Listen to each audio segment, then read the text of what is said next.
Problemado ako sa YouTube threshold ko dahil hindi na siya makakasahod pero active pa yung yung mga settings niya ng account ko. Kaya lang ang pinoproblema ko, hindi na ako makakatanggap ng sahod. Active pa yung Hong Kong bank account ko. Pero yung threshold na noon ko pa inaasikaso, hindi pa nagre-reply si Google. So, iniintay ko. Ang sabi, 32 days.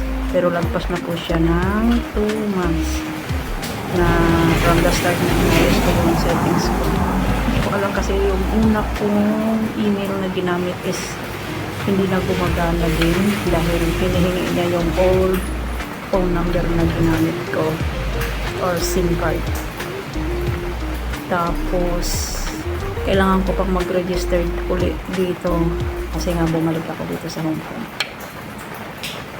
Hindi ko kayang ibalik kasi ang sabi kailangan pang mag-register kasi nga 3 months lang maglalapse na yung activation ng SIM card dito sa Hong Kong. So umuwi ako ng Pilipinas, naka 5 months vacation ako doon. So nawala na. So ngayon naggagawa rin ako ng Facebook Reels pero wala pa naman sahod kasi bago pa naman. Pero yung sa YouTube ko ang sayang. Kasi alam mo yun, pag na monetize ka after 1 year pa, tapos ganun na lang yung nangyayari, hindi na siya makakatanggap ng sahod. Do mayroon akong balance na pera doon is nasa 133 Hong Kong dollar. In-screenshot ko pa yun. Tapos yun nga, ginalaw-galaw ko kasi sa Pilipinas kasi bala ko nga palitan ng Philippine address.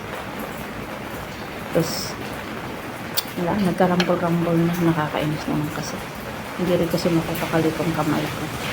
Pinakalikot ko yung mga settings ko hanggang sa ayun na hindi na makayang ibalik kasi nagpo-troubleshooting siya, hindi daw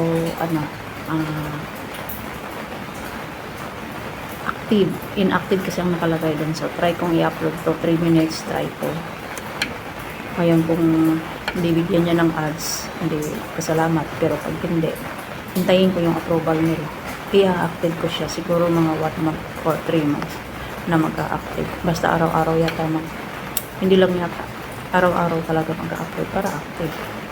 So gagamitin ko lang dito ng 3 minutes para lang hindi siya ganun kahaba.